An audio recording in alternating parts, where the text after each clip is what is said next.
दोस्तों, अगर आज आप आरटीआई फाइल करें तो जवाब आने में लगभग 45 दिन लग जाते हैं। अगर आप किसी सरकारी दफ्तर में जाए तो बिना चाय पानी के काम नहीं होता।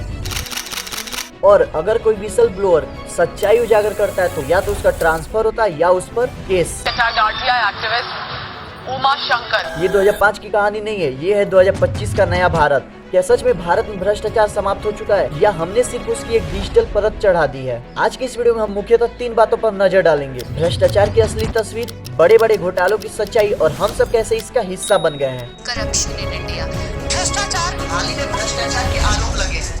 हेलो एवरीवन, मैं हूं अमन। शुरुआत करते हैं एक बेहद जरूरी आंकड़े से। ट्रांसपेरेंसी इंटरनेशनल हर साल सीपीआई यानी कि करप्शन परसेप्शन इंडेक्स जारी करता है, जिसमें 2024 की रिपोर्ट में भारत का 93वां स्थान आया है। यानी कि हम 2023 से 8 पायदान गिर चुके हैं। जहां 2023 में हम 85वें स्थान पर थे, 2024 में और नीचे चले गए। मतलब ये कि दुनिया को अब भारत और ज्यादा भ्रष्ट लगता है। और ये परसेप्शन सिर्फ आउटसाइड वर्ल्ड का नहीं है। इंडिया टुडे के 2025 के सर्वे के मुताबिक 72% लोगों ने माना है कि उन्हें किसी न किसी सरकारी प्रक्रिया में घूस देनी पड़ी है।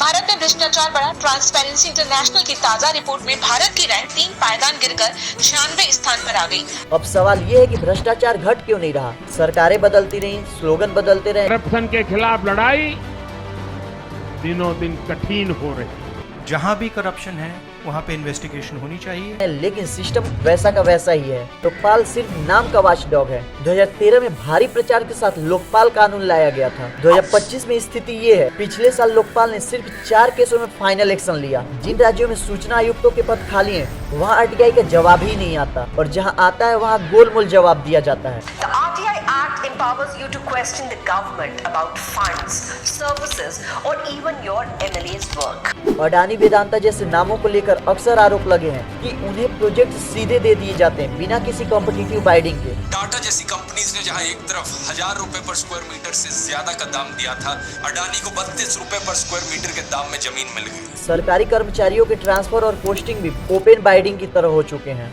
आयुष्मान भारत घोटाला, सरकारी आंकड़ों के मुताबिक 3,56,000 दावों को 643 करोड़ रुपए की राशि के साथ फर्जी पाया गया और 1,114 अस्पतालों को इस योजना से हटाया गया। उत्तर प्रदेश में मनरेगा घोटाला, संबल जिले में मृत लोगों के नाम पर जॉब कार्ड बनाए गए और उनके लिए भुगतान लिया गया। उधर संबल में नया कारनामा सामने आया। ग्राम प्रधान और पंचायत सचिव की मिलीभगत से मुर्दे भी मनरेगा मजदूर बन गए।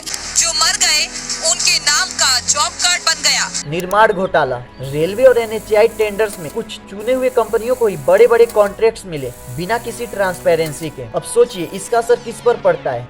गरीब पर, मिडिल क्लास पर और हम सब पर। योजनाओं का पैसा मिडिल मैन खा जाता है। सरकारी अस्पतालों में दवाएं नहीं मिलती और यूथ से नौकरी के नाम पर पैसा मांगा जाता है। विश्व बैंक की 2025 की रिपोर्ट कहती है कि भारत को हर साल 2.5% जीडीपी का नुकसान भ्रष्टाचार के कारण से हो रहा है। तो क्या इसका कोई हल है, लेकिन आसान नहीं। आरटीआई एक्ट को फिर से मजबूत करना होगा। लोकपाल को वास्तविक शक्ति और स्वायत्तता देनी होगी। डिजिटलीकरण का मतलब सिर्फ ऐप लॉन्च करना नहीं, बल्कि पूरी प्रक्रिया को पारदर्शी बनाना होना चाहिए। और सबसे जरूरी, हमें सवाल पूछने होंगे नेताओं से, बड़े अफसरों से और खुद से भी, क्योंकि जनता जब तक चुप है भ्रष्टाचार जिंदा रहेगा।